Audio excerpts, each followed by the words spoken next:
nasib ini. Sesungguhnya hidup ini tak berarti tanpa salib Tuhan bersamaku. Sungguh aku menyesali akan hidupku begini. Ku abaikan kasih setiamu, hidup dalam dosa penuh nista.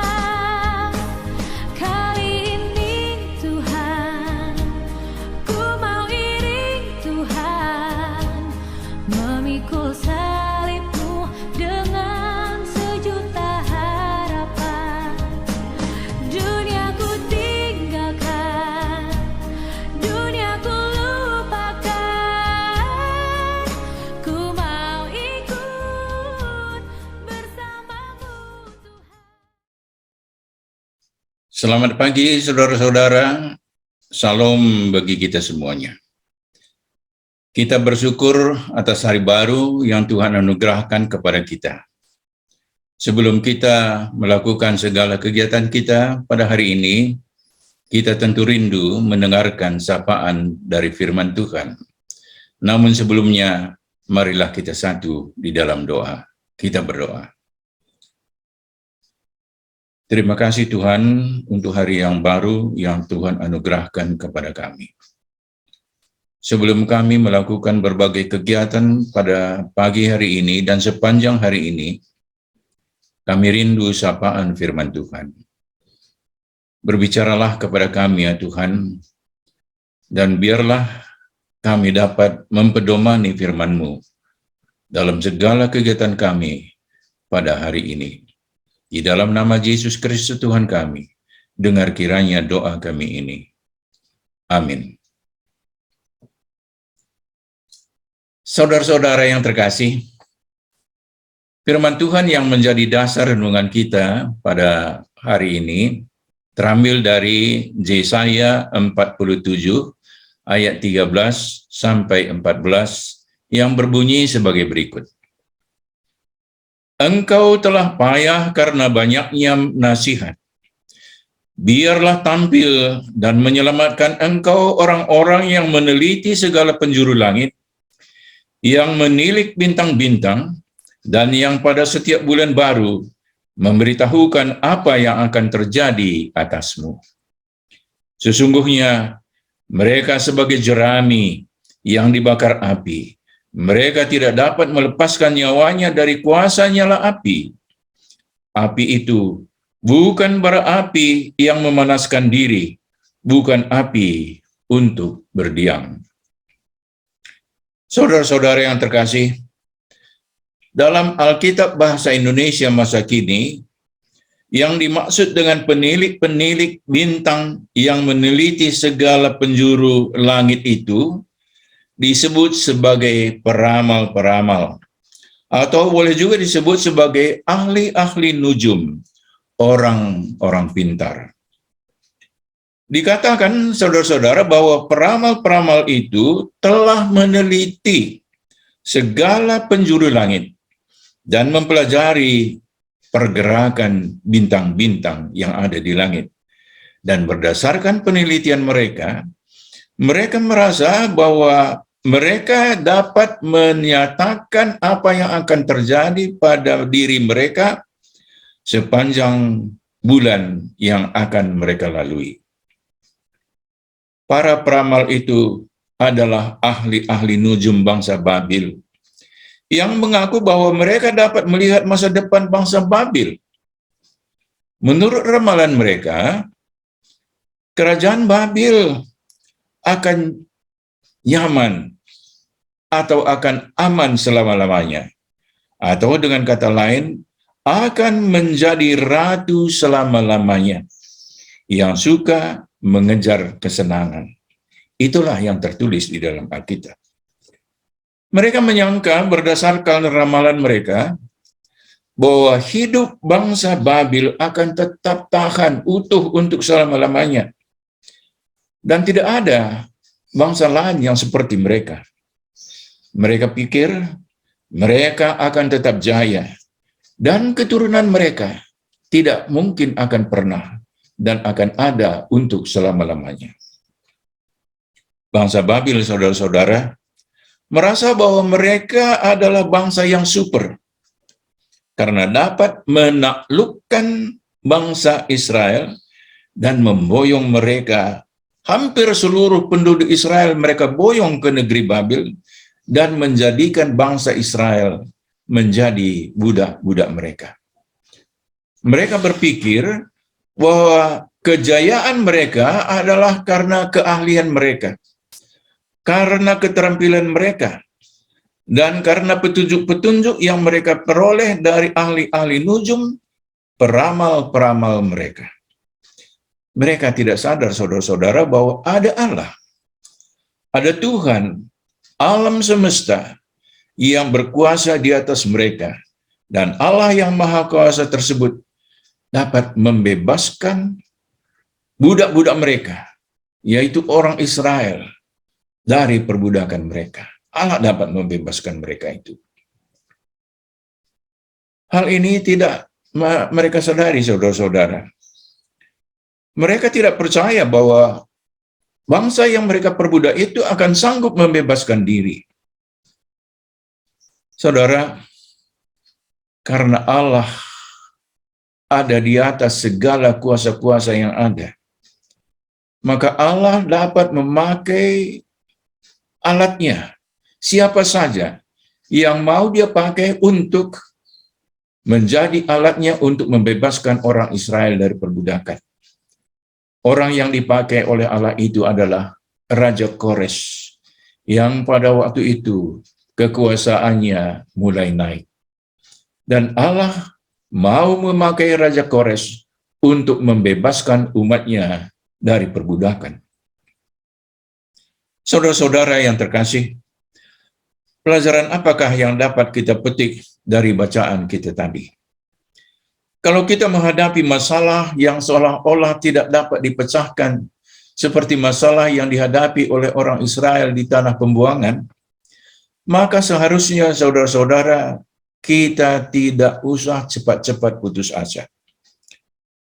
Jangan cepat mengambil keputusan atau menjadi putus asa. Karena Tuhan akan memberikan jalan. Tuhan akan memberikan jalan keluar. Tuhan akan memberikan kelepasan. Walaupun menurut perhitungan kita, kita tidak dapat keluar dari masalah yang kita hadapi. Tuhan sanggup dan Tuhan Maha Kuasa. Oleh karena itu, kita harus mempercayakan segala sesuatu ke tangan pemeliharaan Tuhan. Dalam kitab Yesaya 46 ayat 4 tertulis, saudara-saudara, begini. Sampai masa tuamu, aku tetap diam. Dan sampai masa putih rambutmu, aku mengendongkan. Aku telah melakukannya dan mau menanggung kamu terus. Aku mau memikul kamu dan menyelamatkan kamu. Allah setia pada janjinya, saudara-saudara. Oleh karena itu, marilah kita bersandar hanya pada kekuatan, kekuasaan, dan kasih Tuhan saja. Memang kita bisa berdosa, saudara-saudara. Kita bisa tergoda untuk mencari jalan keluar dan minta pertolongan kepada kuasa-kuasa lain di luar Allah. Memang oleh karena itu tidak sedikit orang yang pergi kepada kuasa-kuasa gelap untuk minta tolong untuk menyelesaikan permasalahan mereka. Tetapi sama seperti bangsa Babil, walaupun pada waktu tertentu mungkin orang yang pergi keluar dari kuasa Allah itu tadi mendapat sukses di dalam hidupnya, pada akhirnya sama seperti bangsa Babil akan mengalami kehancuran karena sikap dan perbuatan mereka tidak berkenan kepada Allah. Pada masa sekarang, saudara-saudara, banyak orang bertindak berdasarkan masukan-masukan dari dukun-dukun atau orang-orang pintar. Orang percaya akan horoskop, atau lebih populer dengan kata istilah, apa kata bintangmu hari ini? Bukankah itu berarti kita menyepelekan arahan dari Roh Kudus, saudara-saudara? Kita seharusnya hanya bergantung kepada kehendak Tuhan saja. Seperti tertulis dalam Alkitab, dan segala sesuatu yang kamu lakukan dengan perkataan atau perbuatan, lakukanlah semuanya itu dalam nama Tuhan Yesus, sambil mengucap syukur oleh Dia kepada Allah Bapa kita. Saudara-saudara, selanjutnya dikatakan juga, apapun juga yang kamu perbuat, perbuatlah dengan segenap hatimu, seperti untuk Tuhan dan bukan untuk manusia. Itu berarti, saudara-saudara, segala perbuatan kita, di dalam segala apa tindak tanduk kita, kita berpedoman kepada kehendak Allah dan bukan kepada hal-hal yang di luar kekuasaan dan kehendak Allah itu sendiri. Demikian juga, saudara-saudara, apabila kita mau mengambil suatu keputusan tertentu, mungkin keputusan yang pelik, marilah kita membuat keputusan kita berdasarkan kehendak Tuhan, yaitu berdasarkan kasih Tuhan, kasih kepada Tuhan, dan kasih kepada sesama. Saudara-saudara, kerajaan Babil runtuh karena mereka percaya penuh akan kata-kata peramal-peramal mereka. Sebaliknya, kita akan berpedoman hanya mengikuti arahan berdasarkan kasih Tuhan saja. Dan sebagai hasilnya, percayalah saudara-saudara, bahwa kita akan menerima kekekalan karena kasih Tuhan memelihara hidup kita. Saudara-saudara, di sisi lain, apakah kemenangan Raja Babil atas Israel pada mulanya karena Allah tidak sanggup menyelamatkan umatnya Israel? Nabi Yesaya mengatakan justru sebaliknya, saudara-saudara. Allah memakai kerajaan Babil untuk menghukum umatnya. Karena umatnya pada waktu itu tidak taat lagi kepada Allah yang mereka sembah. Pembuangan bangsa Israel ke Babil berguna untuk memurnikan mereka agar mereka bertobat dari dosa-dosa mereka. Allah setia dan tetap mengasihi umatnya dan selalu akan tetap mengasihi umatnya yang berserah kepadanya. Oleh karena itu, ketika bangsa Israel bertobat, Allah bertindak membebaskan mereka melalui jalan yang tidak pernah terpikirkan oleh mereka itu sendiri. Tidak pernah terpikirkan sebelumnya. Karena jalan Allah adalah jalan yang unik, yang dipilih oleh Allah sendiri. Pada hari ini, saudara-saudara, kita mungkin mengalami pergumulan di dalam segala kegiatan-kegiatan kita.